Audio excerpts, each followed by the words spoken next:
બનાસકાંઠાની Eklavya model સ્કૂલના બાળકોને food poisoning થયા પછી સંચાલકો જાગ્યા છે। ફૂડ પોઈઝનિંગની અસર પછી રસોડામાંથી ગંદકી દૂર કરાઈ। સંચાલકોએ તાત્કાલિક રસોડાની સફાઈ કરી। ગઈકાલે એકલવ્ય મોડલ સ્કૂલના વિદ્યાર્થીઓને ફૂડ પોઈઝનિંગની અસર થઈ હતી। 38 વિદ્યાર્થીને હોસ્પિટલમાં દાખલ કરવામાં આવ્યા હતા, જેમાં કેટલાક વિદ્યાર્થીઓને પેટમાં દુખાવો ઉપડ્યો હતો। અમુક વિદ્યાર્થીઓને ચક્કર આવતા હોવાની ફરિયાદ ઉઠી હતી। તો એકલવ્ય મોડલ સ્કૂલના સંચાલકો હવે મોડે જાગ્યા છે અને કિચનની સાફ સફાઈ છે તે કરવામાં આવી રહી છે। 38 જેટલા વિદ્યાર્થીઓને ગઈકાલે ફૂડ પોઈઝનિંગની અસર જોવા મળી રહી હતી, જેમાંથી કેટલાક વિદ્યાર્થીઓની તબિયત પણ લથડી હોવાનું સામે આવ્યું છે। એ દ્રશ્યો બતાવી રહ્યા છે કે જ્યાં ગઈકાલે ફૂડ પોઈઝનિંગની અસરથી બાળકોની તબિયત બગડી હતી, વિદ્યાર્થીઓની તબિયત બગડી અને હવે આજે તંત્ર જાગ્યું છે અને ત્યારબાદ રસોડામાં સાફ સફાઈ છે તે કરવામાં આવી છે। ખુદે ખાવાનું ખાધું હતું, પણ મેં ખાધું ત્યારે એવું કંઈ નતું।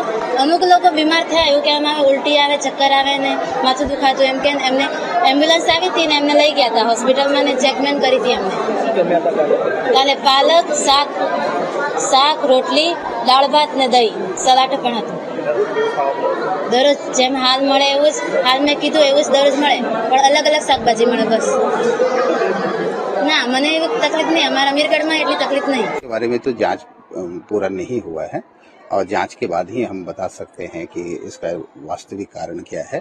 तो केवल कल जो है 36 बच्चे जिसको हम लोगों ने सिविल अस्पताल में भर्ती कराया था, वो सभी के सभी बच्चे स्टेबल हैं और सभी ठीक हैं और हमारी जो स्कूल की गतिविधि है एज इट इज चल रही है, कहीं कोई परेशानी नहीं है। आपके सामने में हमारा जो मेस चल रहा है, लंच का टाइम चल रहा है।